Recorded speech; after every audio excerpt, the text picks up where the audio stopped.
Dios les bendiga, amados hermanos, hermanas, amigos, amigas, que el Cristo vivo, el Cristo eterno, colme de bendición vuestras vidas, vuestras almas, y nos dé fortaleza, fe, resistencia para concluir nuestro pasaje por esta tierra.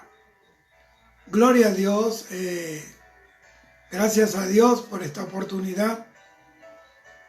Seguimos en nuestro propósito de difundir la palabra de Dios, de enseñar la palabra de Dios conforme a lo que está escrito aquí, a como está escrito aquí, conforme a la sana doctrina, conforme a la voluntad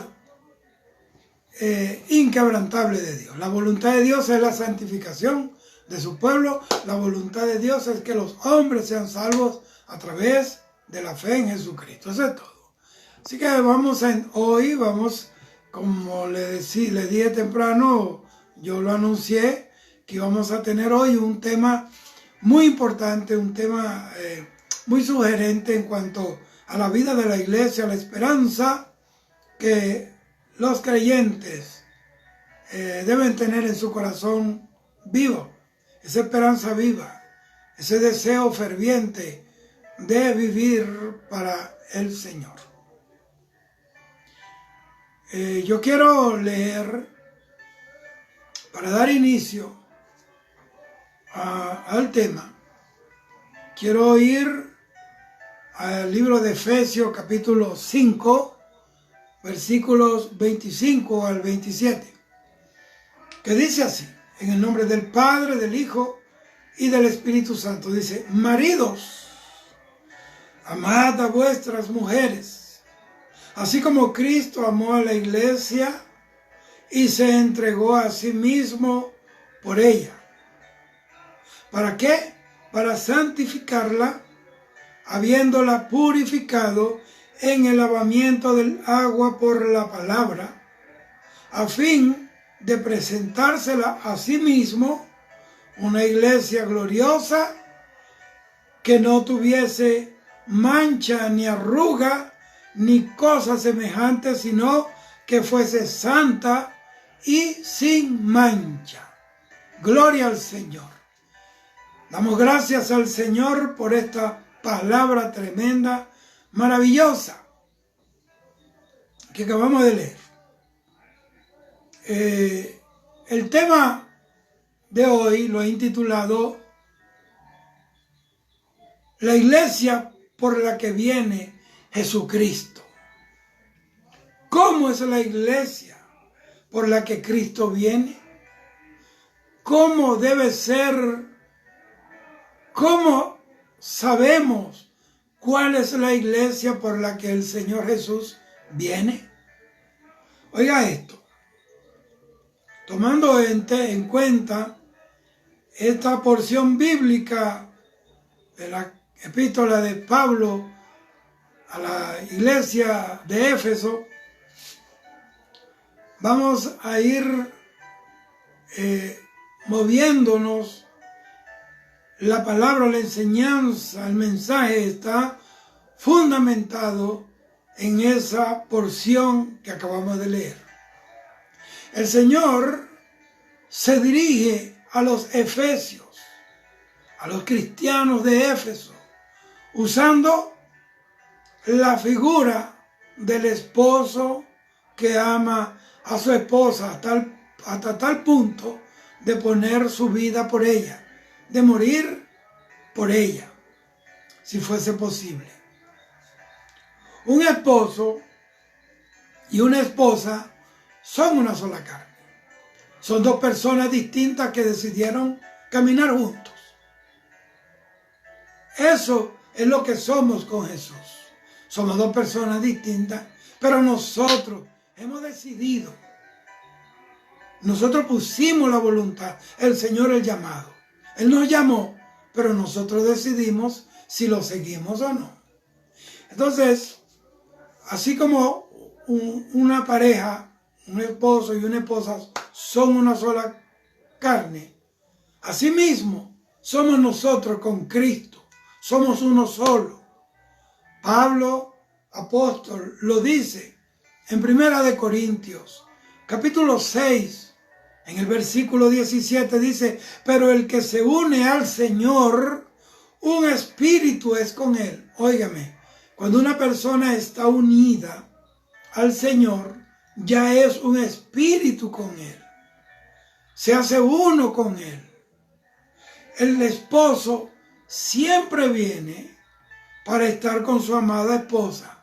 Eso es precisamente lo que Jesús quiso decir cuando dijo, pero cuando el esposo les sea quitado, entonces ayunarán. Él dijo que el esposo iba a serle quitado a alguien, a la iglesia. La iglesia es el resultado de la predicación de la palabra de Dios. Estoy hablando de la iglesia en todo el macro, todo lo que representa la iglesia, todo lo que es la iglesia de Cristo, todo lo que fundamenta la iglesia, la doctrina apostólica y profética, la cruz, la perseverancia, la resistencia a las tentaciones, la disposición de mantenerse puros, santos, alejados del mal. El mensaje de la cruz, el evangelio, por eso lo llaman el mensaje de la cruz. ¿Por qué? Porque si al evangelio se le suprime la cruz, se le quita la cruz, o a la Biblia, al mensaje de la Biblia, se le quita la cruz, la Biblia terminará siendo un libro común y corriente, un libro como cualquiera. Entonces, 1 Corintios 6, 17, le repito, Pablo dice, pero el que se une al Señor, un espíritu es con él. Es una unión espiritual, no es una unión romántica, porque hay unas personas que se unen supuestamente al Señor de una forma platónica, de una forma superficial, emocional, como aquellos que seguían al Señor en la emoción porque era el boom del momento, un hombre que pasaba, hacía milagros, él era la estrella de ese momento, la estrella que iluminaba, era como la estrella de música, de fútbol, no lo sé, eso para ellos era el Señor en ese momento. Pero cuando en medio de aquel, digamos, aquella gama de colores tan bonitos, tan llamativos, comenzó a meterse el mensaje de la espada, de la cruz, entonces comenzó la gente a irse. Bendito sea el Señor para siempre. Así que no es una unión romántica, no es una unión platónica, no es una unión emocional, es una unión espiritual, porque el Señor es el Espíritu. Bendito sea Dios. Entonces, Mateo 2:20 es que dice eso. Pero llegará el momento en que el esposo sea quitado a ellos y entonces ayunarán. Mateo 2:20. Marcos 2:20. Todo esto rompe, digamos, con la idea romántica de una relación al estilo de Romeo y Julieta. Eso no es la iglesia de Cristo. No es un cuento de hadas, ¿no? Esta es una relación basada en el amor sacrificial en el que es un amor que va a durar por toda la eternidad. Es de una relación basada en sacrificios de oración, de ayuno, de apartarse de lo malo, de agradar a Dios antes que a los hombres, de oír al Señor y hacer su voluntad. Cristo se sacrificó por su esposa. ¿Quién es la esposa de Cristo? ¿Quién es la iglesia? Somos nosotros. No es un templo de de cemento. Eso es un local donde se reúne la iglesia del Señor. No es una estructura arquitectónica, no es una estructura física, es el cuerpo de Cristo. La iglesia es un cuerpo espiritual conformado por todos aquellos que creen en el Señor, se sujetan a su palabra, se bautizan en su nombre y viven para Él. Eso es. En el Antiguo Testamento había un templo. Dios mandó hacer un templo, un tabernáculo visible, físico, con materiales físicos, naturales, que la gente lo podían ver. Y a Salomón le encomendó que hiciera el primer templo de cemento, de bloques, de piedras, de materiales de construcción. Porque en la antigüedad Dios pidió un templo para que el pueblo viniera a Él a adorarle. Pero ahora en el Nuevo Testamento ya no hay templo de cemento, de piedra. Ahora el templo somos nosotros. Ahora somos el templo. En el Antiguo Testamento la gente iba al Señor a adorar en el templo. Ahora el Señor viene a nosotros y está dentro de nuestra vida, dentro de nuestro corazón. Ahora nosotros somos el templo del Dios viviente. Es el templo. Nuestro cuerpo se convirtió en el templo del Señor. Por eso es que la Biblia dice que el que destruya el templo, Jehová lo destruirá él. En otras palabras, el que destruya su cuerpo, el que no se cuide, el que lo desgaje, se mete en problemas con Dios, el que se suicida, todo eso. Entonces, Cristo se sacrificó por su esposa amada, que somos nosotros. Entonces, nosotros también nos vamos a sacrificar para estar cerca de Él. No es fácil. Tienes que dejar muchas cosas, sufrir persecuciones, sufrir juicios de la gente que no conocen, la relación que hay en nuestro pecho, en nuestro corazón, el deseo de estar con el Señor. Bendito sea al Señor para siempre. Pero nosotros nos sacrificamos para probarle que le amamos y estamos dispuestos a todo por estar con Él por la eternidad. E inclusive hasta dar la vida por el Señor. La Biblia dice que los que se sacrificaron despreciaron su vida hasta la muerte, los que sirven al Señor. Entonces, la iglesia por la que el Señor viene no es una estructura de paredes, no es un conglomerado de gente cantando y saltando y dando gritos de guerra y gritos de júbilo. No. La iglesia por la que viene el Señor es una dama.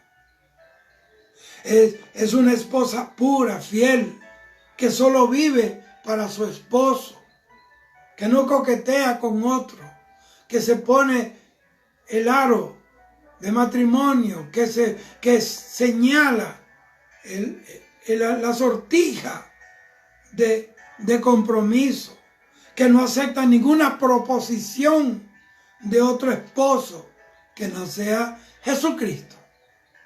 Juan lo expresa así en 2 de Juan capítulo 1, versículo 1, cuando dice: el anciano a la señora, óigame cómo dice, el anciano a la señora elegida y a sus hijos, a quienes yo amo en la verdad. La señora elegida, ¿quién es? No es una mujer de carne y hueso, es la iglesia. Mira cómo la llama Juan, a la señora, porque él es la esposa del Señor. La señora, eso es un título que revela su majestad, el respeto que infunde esta señora. Una señora no es una cualquiera, no es una amante, no es una barragana. Es la esposa unida legítimamente al esposo. Entonces, la señora elegida es la iglesia. Y Juan dice, y a sus hijos, los hijos somos todos los creyentes que hemos sido engendrados por medio del Espíritu Santo de Dios.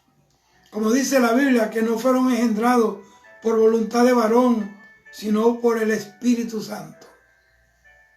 Jesús, entonces, Él prometió que viene, pero viene por una iglesia que es conocida por las siguientes características y actitudes. Óigame, no es cualquiera. El Señor viene por una iglesia en la que resaltan actitudes, características. Primero, ¿cómo tiene que ser o cómo es la iglesia por la que el Señor viene? Primero, es una iglesia gloriosa. Aquí el término glorioso, según el diccionario, quiere decir del cielo, de la gloria o de los seres celestiales o relacionado con ellos. Eso significa que la iglesia por la que viene está aquí en la tierra, pero no está fundamentada conforme o no está fundamentada sobre la vida terrenal, que sabe que estamos aquí, pero no pertenecemos acá. Que nada de estos embelecos que se mueven en este mundo, que se vuelven en espejismos, en laberintos para mucha gente que no es guiada por el Espíritu Santo. Es esa iglesia que ha decidido vivir conforme y para la gloria de Dios. Por eso se llama gloriosa. En otras palabras, llena de gloria. Gloriosa. Vean. Y esa es la primera característica. ¿Qué es gloriosa? Gloriosa porque se mueve en gloria. Vive en gloria. Y todo lo que hace es para gloria y en gloria. ¿Para gloria de quién? Para gloria del Señor. Para Jesús. Es la iglesia de Cristo, la novia del Cordero. La iglesia verdadera revela a Cristo como su cabeza. No hay otra cabeza. El único fundamento de la iglesia es la palabra. Jesús es la palabra. La segunda cualidad de esta iglesia por la que el Señor Jesucristo viene es que es una iglesia santa. Lo que hace a la iglesia verdaderamente santa es que fue santificada por el Señor. Es decir, que Él la escogió, Él la aparta para que fuera su compañera espiritual por toda la eternidad. Esta santificación es la que apremia a la iglesia del Señor a estar preparada. Es precisamente la santificación tiene que ser el objetivo de su vida, porque sin santificación no podemos estar preparados.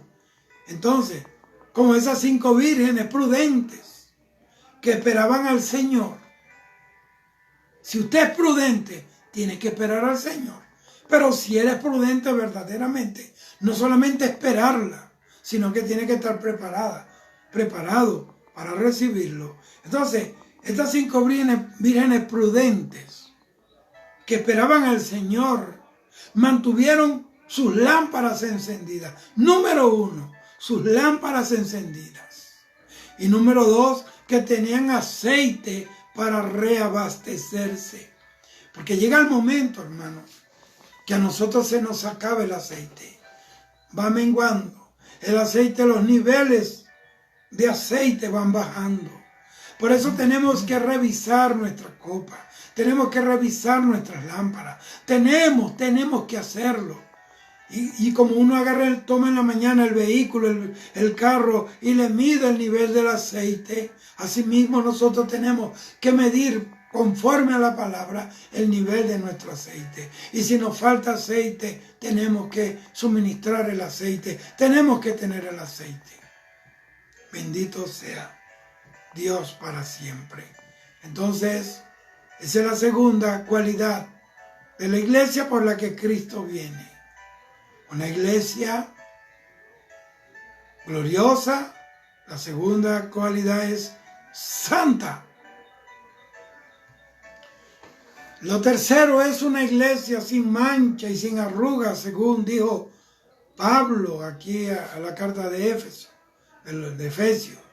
Sin mancha y sin arruga. Esta expresión habla de que no está contaminada, sin mancha, que no se manchó, ni arruga. La palabra arruga tiene que ver con vejez. En otra palabra, que no ha sido renovada en el espíritu, que vive en su vieja manera de vivir. Entonces, esa expresión habla de que no está contaminada, que no se dejó manchar sus vestiduras con la vida del mundo, con el mundo que nos rodea. Bendito sea el Señor. Y sin arrugas, es porque guardó su andar. No se echó en cualquier lugar. Se mantuvo firme para que no se le arrugara sus vestiduras. A lo largo del andar. Eso tiene que mantenerlo a lo largo del andar diario. No contaminarse. ¿Es posible esto, predicador? Pues claro. Daniel y sus 3 amigos se propusieron en su corazón a no contaminarse con la porción de la comida, de la ración del rey de Babilonia y el vino que le mandaba. Por 10 días probaron. Y fueron hallados 10 veces más sabios que todos los sabios de Babilonia. Y no se contaminaron porque ellos decidieron voluntariamente no contaminarse. El que se cae es porque decidió caerse. El que pecó es porque le dio la gana de pecar. ¿Por qué? Porque Dios dice que no lo hagamos. Si no tuviéramos conocimiento, pero tenemos la palabra. Esta es la que nos guía. Y ahí están los códigos éticos, morales, del estilo de vida que tiene que tener la iglesia del Señor. Entonces esa expresión me llama mucho la atención. Sin arruga. Entonces la expresión pura da a entender que la iglesia verdadera del Señor no está mezclada. Cuando yo hablo de puro, algo que es puro es que no está mezclado, que no está adulterado. Entonces cuando aquí dice la palabra que la iglesia pura, esto es lo que da a entender que no se mezcló, que no se contaminó, que no se injertó ni permitió injertos, que se mantuvo pura en el estado puro en la cual fue creada por el Señor. Entonces no se mezcla con otro sistema que no sea el reino de Dios y su justicia, que no se contamina con doctrinas que echan a un lado mensajes como la santidad, el temor de Dios, el rapto de la iglesia, el infierno, el lago de fuego, el juicio final. Alabado sea el Señor. Esta iglesia es un nardo puro que bañó como aquel que bañó el cuerpo del Señor cuando estaba sentado a la mesa en la casa de Lázaro, su amigo. Entonces, si esta es la característica de la esposa de Cristo, entonces, ¿cómo deben ser sus hijos? Porque Juan dijo a la dama elegida, pero también dice y a sus hijos. Entonces, ¿cómo debe ser? Ya vimos más o menos cómo tiene que ser. La característica que revela, que delata la verdadera iglesia de Cristo por la que Él viene. Y subirá, bajará hasta la nube del aire y nos llamará y lo recibiremos en la nube del aire y estaremos siempre con el Señor. Entonces, si ya más o menos tenemos un plano o un horizonte claro de cómo debe ser la iglesia de Jesús, la iglesia por la que el Señor viene, entonces, ¿cómo son sus hijos? ¿Cómo deben ser los hijos de esa dama? Los hijos nacidos dentro de ese contexto, de ese matrimonio entre Cristo y la iglesia. Primero, la primera característica, según Juan 3:3, es que han nacido de nuevo. Jesús le dijo a Nicodemo, el que si no naciera, el que no nace del agua, del Espíritu, no puede ver el reino de Dios. Esa es la primera característica, nacer de nuevo.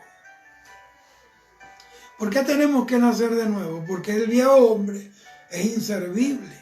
Nunca el viejo hombre está dispuesto para servir a Dios. Nunca el viejo hombre quiere arriesgar nada, quiere sacrificar nada.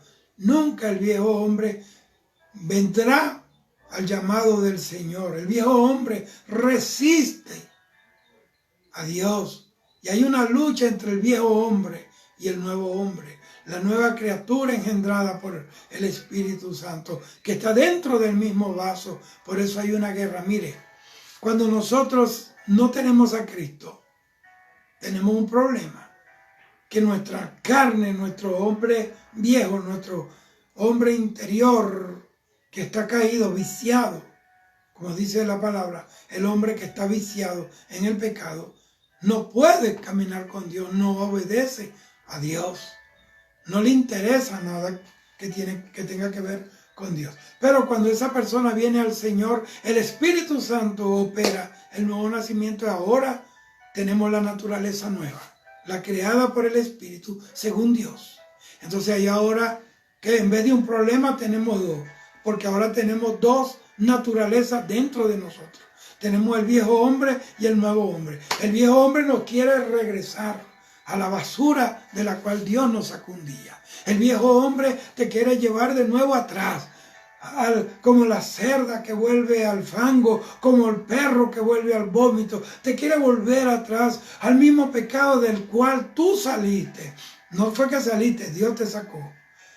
Entonces, el viejo hombre te va a llevar a hacer lo mismo que tú hacías cuando caminabas sin obedecer a Dios, cuando vivías sin considerar a Dios en tu vida. Pero cuando vino ahora el Espíritu Santo y creó el nuevo hombre, según Dios, entonces hay una batalla. El diablo domina mucho al viejo hombre y el Espíritu Santo al nuevo hombre. Hay una batalla.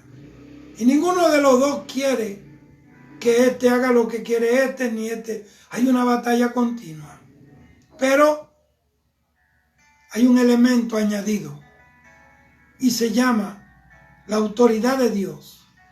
El Señor lo ha dicho, que Él nos da victoria cuando nosotros nos decidimos radicalmente quedarnos con la palabra, quedarnos con el Señor, que hemos decidido servir a Dios con integridad y vivir en temor. Eso es elección de nosotros. Nadie nos obliga. Eso es nuestra elección. Alguien nos lo enseña por la palabra, pero nosotros decidimos si lo ponemos por obra o lo rechazamos. Esa es la primera característica de un hijo de esa dama. Segundo, es que se mueve en un nivel y un estilo de vida nuevo. Óigame, como hay un nuevo hombre y un viejo hombre, el nuevo hombre significa que ahora esa persona que en un tiempo andaba en tinieblas, ahora ha cambiado de nivel, ha cambiado de posición y ahora anda en un estilo de vida nuevo.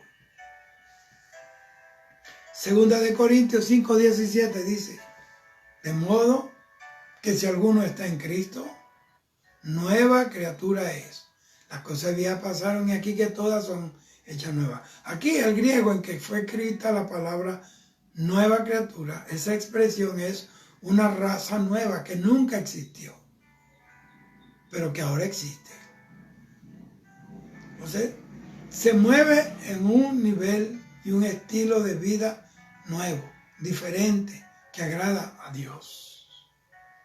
Es cuestión de nivel. Cuando Dios suelta la palabra, esa palabra revelada toca tu vida. Imposible que esa palabra te deje viviendo en el mismo nivel donde estabas, donde te encontró la palabra, sino que te moverá, te va a extradimensionar, te va a llevar a otros niveles mayor, de gloria en gloria. Entonces, eso es el proceso de la estatura, de alcanzar la estatura del varón perfecto, el cual es Jesucristo. La tercera característica de los hijos del Señor, de los creyentes, los pertenecientes a la iglesia del Cristo, es que se mantiene lejos de toda contaminación. Comienza a apartarse de lo que le contamina. Segunda Timoteo 2:19, ahí Pablo le dice a Timoteo: apártese de iniquidad todo aquel que invoca el nombre del Señor. Entonces, esa es la tercera característica, que se va a mantener alejado de la iniquidad. ¿Por qué? La iniquidad no es el pecado.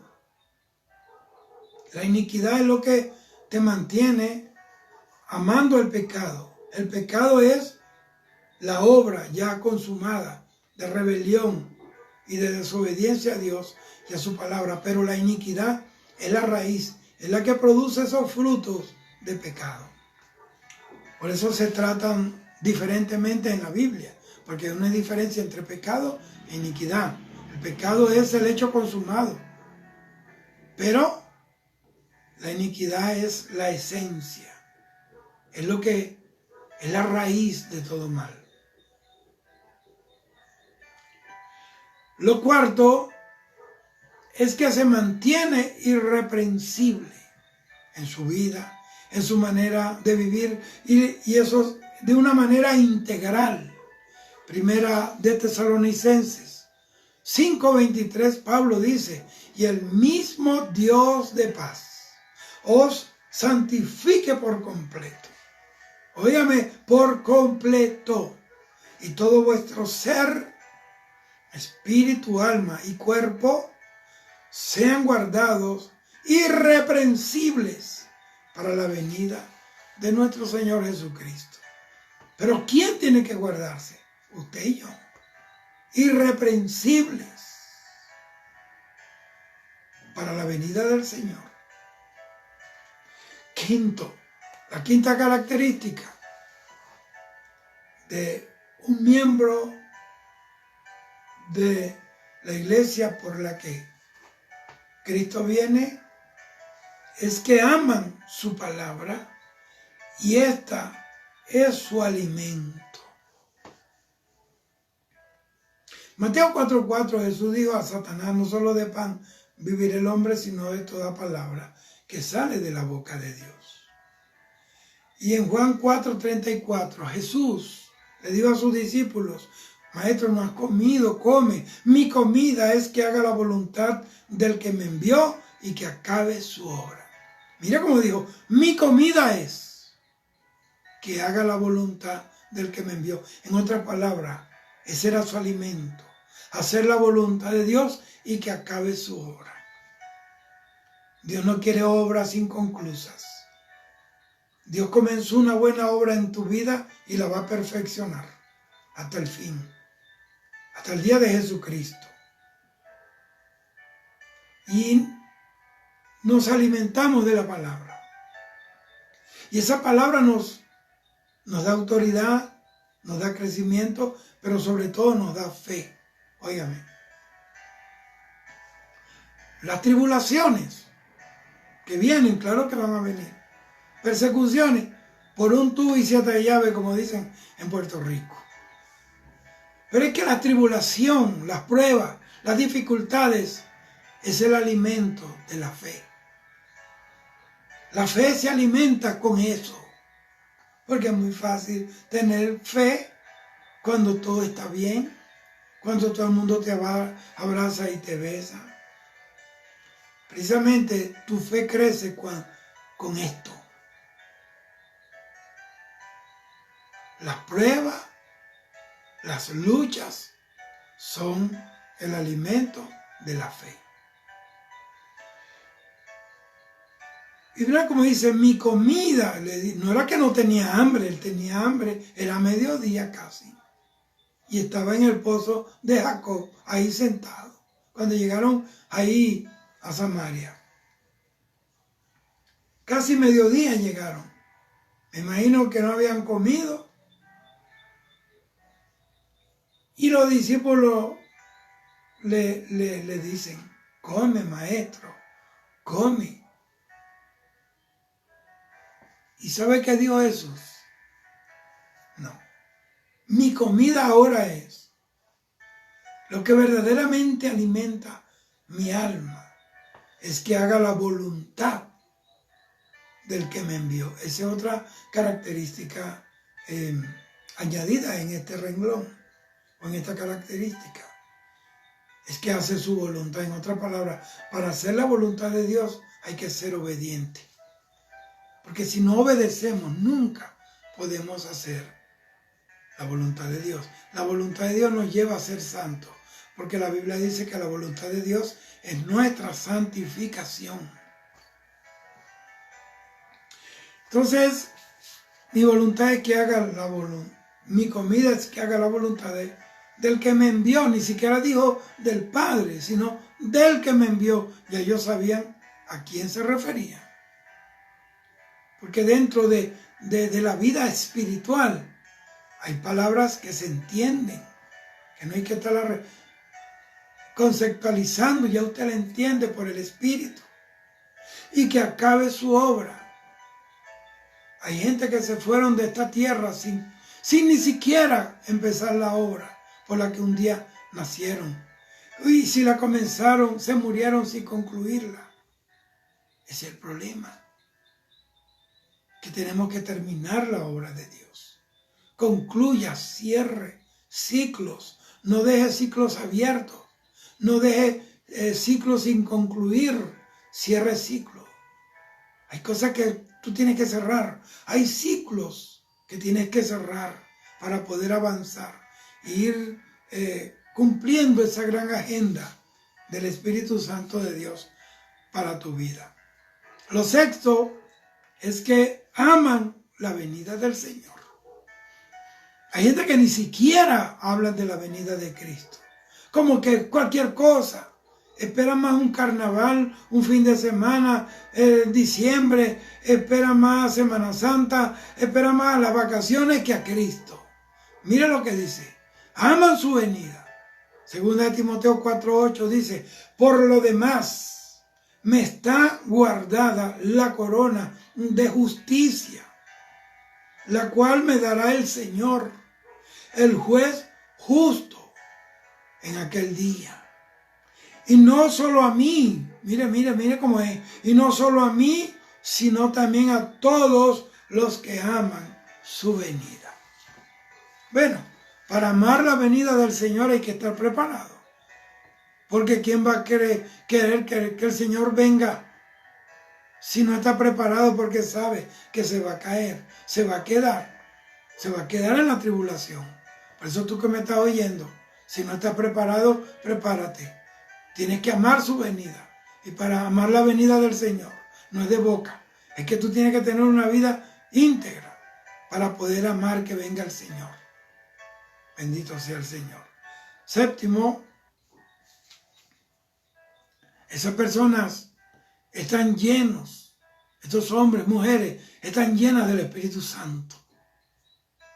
Y esto lo evidencia la manifestación de los dones del Espíritu y los ponen en acción Cuando una persona está llena del Espíritu Santo, es porque también se mueve en los dones del Espíritu Santo. Y no solamente que los tiene, sino que los manifiesta, los pone en acción, no los entierran, como lo hicieron aquellos que enterraron los talentos, sino que por donde van, no van solos, van con la gracia del Espíritu Santo, van acompañados, van llenos de la unción, y esa unción es la que se va a manifestar. Pero yo veo algo con mucha preocupación, y es que se hacen muchas actividades y se cumplen muchos propósitos y metas, pero no hay manifestación sobrenatural del Señor. No hay sanidades, milagros y prodigios. Óigame, en el libro de Hechos, capítulo 10, versículo 38, Pedro, cuando está hablando en la casa de Cornelio, el centurión romano, que se convirtió en su casa, dice cómo Dios ungió con el Espíritu Santo y con poder a Jesús de Nazaret, y cómo éste anduvo haciendo bienes y sanando a todos los oprimidos por el diablo. El diablo es el que oprime, el diablo es el que pone las enfermedades. Por supuesto, hay enfermedades naturales, porque Eliseo era un hombre con una doble porción del espíritu de Elías, y dice en el año que enfermó Eliseo de la enfermedad de que murió, se murió.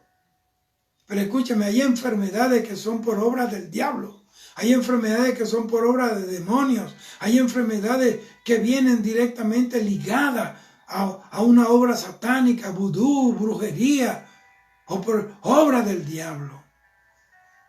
Dice, y sanando, mira cómo dice, y sanando a todos los oprimidos por el diablo. ¿Por qué no dice aquí, y liberando a todos los oprimidos por el diablo? ¿Por qué? Porque sanar tiene que ver con enfermedades. Hay enfermedades que las producen los demonios. Hay cáncer que no son sino producidos por demonios, que toman un cuerpo, se alojan en unos tejidos, en una célula, y comienzan a degenerar, y comienza ese proceso de degeneración, y comienza la gente a morir. Y dice, y haciendo bienes y sanando, mira cómo dice, anduvo haciendo bienes. Es una persona llena del Espíritu Santo, no anda haciendo mal, no anda dañando a nadie. Y haciendo bien significa teniendo misericordia con el necesitado, la viuda que verdaderamente es viuda, que está viuda de verdad, porque hay viudas alegres, ¿no? Es como dice Pablo, que la vida que no sea menor de 60 años. Viuda verdadera, huérfanos, presos, enfermos. Hay gente que van a los hospitales no a predicar, sino a que la única manera que usted va en el hospital es para que le saquen la sangre o le puyen, le pongan una inyección, un tratamiento, o a chequearse con el médico. La única manera. Dice, cómo este anduvo haciendo bienes y sanando a todos los oprimidos por el diablo. Mire, porque Dios estaba con él. Cuando Dios está con alguien hay una evidencia. Cuando Dios está con alguien se sabe, porque el Espíritu de Dios comienza a brotar por su cuerpo, por cada poro, inunda el lugar y la gente sabe, esa es una mujer de Dios, ese es un hombre de Dios. Hechos capítulo 5, versículo 12. Esa iglesia naciente, esa iglesia que salió de dentro del aposento alto, dentro de unas murallas, de unas paredes del miedo, cuando llegó la gloria de Dios, salieron a predicar la palabra. Pero no solamente la predicaban, sino que esa palabra estaba acompañada de señales y prodigios. Hechos capítulo 5, versículo 12 dice así, y por la mano de los apóstoles se hacían muchas señales y prodigios en el pueblo. Por la mano de los apóstoles se hacían muchos prodigios y señales en el pueblo. Eran que sus manos estaban consagradas, Sus manos no se habían contaminado con el dinero sucio. Sus manos no se habían contaminado tocando carnes, tocando la iniquidad, tocando lo que no debe tocar. Sus manos no se contaminaron con la sangre de alguien, de sus hermanos. Porque hay gente que tiene las manos manchadas de sangre. La sangre de algún hermano que hicieron caer, que destruyeron su testimonio. Hay gente que no puede levantar manos santas y sin contienda a Dios. ¿Por qué no tienen manos santas? Porque no andan en santidad. Porque no pueden levantar la mano en paz, sino que viven en contienda, en pleitos. Yo veo gente en internet haciéndole la guerra a otra gente y viven más para hacerle daño o para terminar de hundir a alguien. Eso no es lo que Dios quiere. Hay gente que yo no quiero, yo sé que no me agrada lo que predica, pero ellos le van a dar cuenta a Dios. Por supuesto que cuando son cosas que tienen que ver con la doctrina, con la que están fundamentándose en un error flagrante.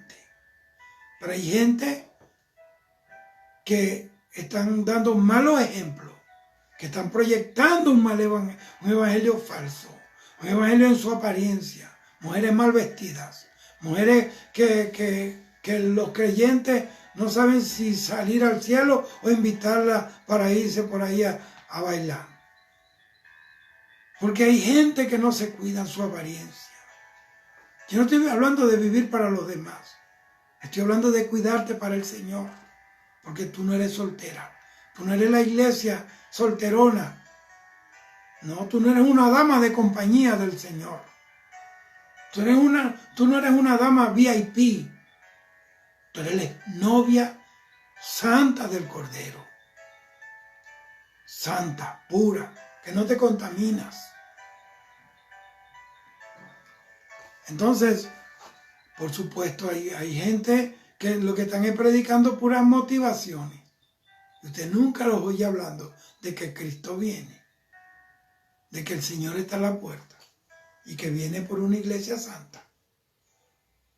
Yo particularmente no pierdo el tiempo en eso. Dios no me llamó a mí a ganar pleitos. Dios me mandó a ganar almas. Que ellos hagan lo que quieran. Yo sigo en la sana doctrina y en lo que Dios dice que tengo que decir. Entonces, dice en Hechos 5:12, por la mano de los apóstoles. Eran apóstoles que hacían muchas señales y prodigios en el pueblo. La iglesia verdadera es una iglesia donde hay señales y prodigios.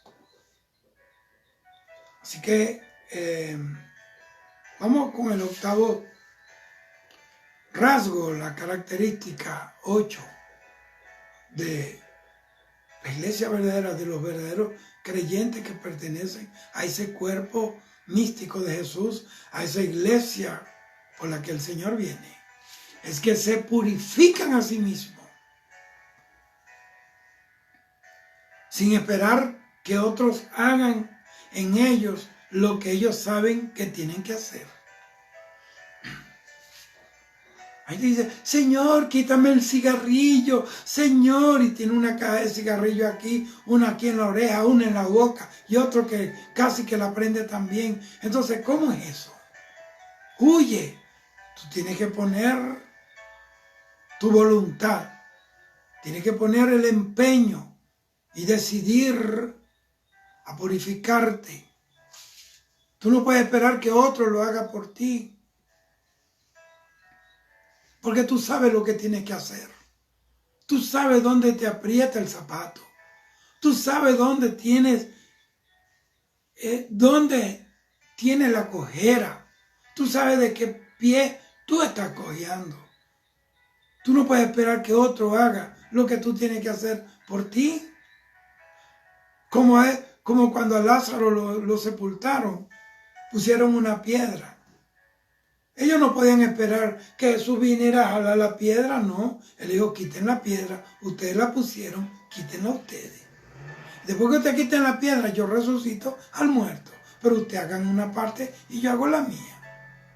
¿Por qué? Porque lo que es imposible para los hombres, para Dios es posible. Pero ¿qué quiere decir esto?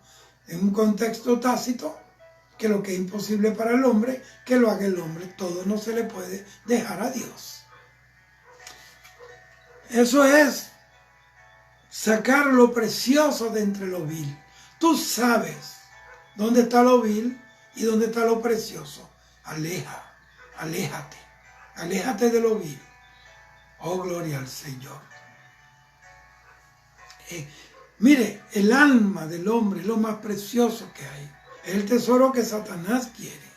Él usa tu cuerpo, pero hasta que estás vivo, tiene la esperanza de irte con el Señor.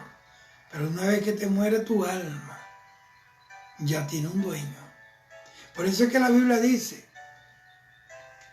que la ramera, la mujer prostituta, anda cazando la preciosa alma del varón.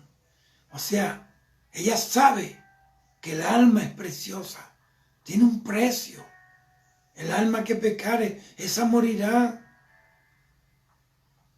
Entonces, tu alma es el centro de las emociones. En tu alma está la voluntad, están los recuerdos, están los sentimientos, están las emociones. Están allí. Gloria al Señor para siempre. Bendito sea el Señor. El Señor, Él mandó construir tanto el tabernáculo en el desierto, le dijo a Moisés y le dio la especificación de medidas, de los materiales que se iba a usar para levantar el tabernáculo en el desierto. Él lo mandó a hacer, pero también mandó a hacer el templo en Jerusalén. Pero la construcción de ambos, tanto del templo de Jerusalén como del tabernáculo en el desierto, comenzó la construcción desde adentro. No desde afuera, como habitualmente lo hacen, sino que la construcción fue desde adentro hacia afuera, no de afuera hacia adentro como usualmente lo hacen los constructores. Esto dice de cómo Dios empieza la obra en nosotros desde adentro, desde el corazón, desde lo más profundo de tu ser, como dijo Jesús en Mateo 26, 23. Dice que el vaso primero se limpia por dentro y después se limpia por fuera. Eso el Señor se lo dijo a los fariseos. Mateo 23, 26. Mira cómo dice. Fariseo ciego. Mira esto, ciego. Imagínense, si era el maestro del pueblo y era ciego. Imagínese usted. Un ciego guía de ciegos. Fariseo, ciego. Limpia primero lo de adentro del vaso y del plato, para que también lo de afuera sea limpio. Lo mandó a limpiarse por dentro. Lo que contamina, por supuesto que hay agentes externos, contaminantes de la vida del hombre y contaminan el alma. Pero en realidad, el problema no es los agentes externos del pecado, sino el deseo de pecar que está dentro del hombre. ¿Por qué comienza la obra por dentro? Porque es precisamente las acciones y las manifestaciones externas de la persona nacen y salen desde el corazón del hombre. Jesús lo dijo en Mateo 7:23, que del corazón salen todas estas cosas. Mateo 7:23, adulterio, blasfemia, toda esa inmundicia sale de ahí. Entonces, en nuestro tránsito por la vida, nos encontramos constantemente en circunstancias que nos van a tratar de llevar fuera de la voluntad de Dios, y también estará allí mismo la voz de Dios. En nuestro tránsito van a ver esas dos realidades. La circunstancia que te van a tratar de llevar fuera del plan de Dios, y también vas a tener la voz de Dios hablándote, la voz del Espíritu Santo diciéndote que tienes que vencer esa oferta satánica, darle la espalda al pecado, cerrar la puerta y seguir al Señor Jesucristo. Esas dos realidades las tendremos siempre en nuestras vidas, pero nosotros decidimos cuál de las dos opciones tomamos. Obedecemos al mundo, la carne o al diablo y pecamos y nos alejamos del Señor, o nos quedamos firmes, como se afirmó Josué: yo y mi casa serviremos a Jehová. Hagan ustedes lo que quieran, sirvan ustedes a los Baales, pero yo y mi casa serviremos siempre al Señor, Jehová de los ejércitos. Decídete por seguir a Cristo. ¿Por qué? Porque hay recompensa acá en la tierra, y en el cielo también hay recompensa de Dios para ti, para los que se decidieron a seguir a Jesucristo. Hay recompensa por tu fidelidad. Hay recompensa. Las mujeres de Egipto, que el faraón, las parteras, que llamó para que mataran a los niños, los ahogaran, a los varones, ellas sintieron temor de Dios y no lo hicieron. El faraón después ve que los muchachitos, los hebreos se multiplicaban, y el faraón los quería matar. Sí, el diablo está matando muchos por escándalos, pecados ocultos que salen a la luz, o porque se cayeron definitivamente, alejaron su vida de Dios, otros porque cayeron en apostasía o hizo una vergüenza para el mensaje del evangelio que en un tiempo predicaron. Gloria a Dios, gloria a Dios, gloria a Dios. Siento la presencia del Señor, siento la presencia del Señor.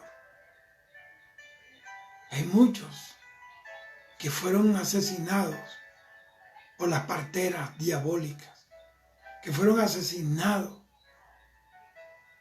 Las parteras son la apostasía. Óigame bien, la apostasía y la mundanalidad están matando mucha gente. El que no cae en mundanalidad, en libertinaje, cae en apostasía, enseñando basura. Y ese faraón que quiere que no se multiplique el pueblo es Satanás. Pero ¿sabe qué? Lo que hicieron fue que se multiplicaron los hebreos.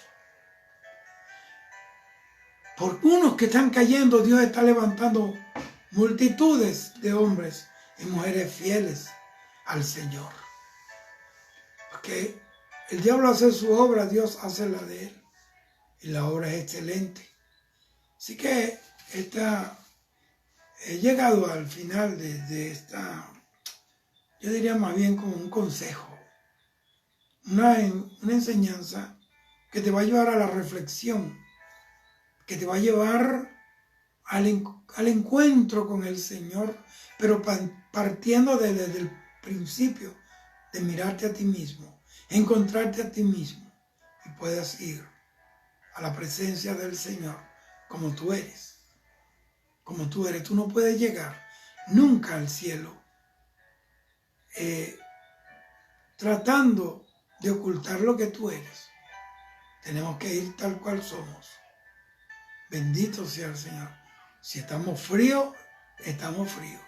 Si estamos tibios, Si estamos tibios, eso no lo va a cambiar nadie. Si estamos calientes, estamos calientes. Tú decides el nivel de temperatura en la cual tú debes vivir. Entonces, este es mi consejo. Dios me ha hablado de que no puedo callar estos mensajes. Todos los mensajes son para que el pueblo de Dios se aperciba, se active en cuanto a vivir la palabra, porque el Señor está a la puerta. Oremos. Padre, te damos gracias por tu palabra que hemos hablado. Gracias porque yo he sido edificado, he sido enseñado. Tu palabra me ha levantado, me ha dado fuerza. Por eso yo te bendigo, Señor. Y bendigo a todas esas gentes, hermanos, hermanas, amigos que están conectados, que se van a conectar. Y que por tu gracia estos mensajes van a tocar a alguien. Alguien va a tocar, va a abrir su archivo, su computadora y se va a encontrar con este mensaje y con mensajes de hombres y mujeres que hablan la verdad y que están preparando al pueblo para el día glorioso de nuestra redención. Bendícelos a todos, sana al que esté enfermo, liberta al cautivo y glorifícate, Señor. En el nombre de Jesús, amén y amén. Bueno, amados, queridos, será hasta la próxima. Que el Cristo de la gloria bendiga vuestras almas. Cuídese, Cristo viene por una iglesia sin mancha y sin arruga. No te olvides de eso.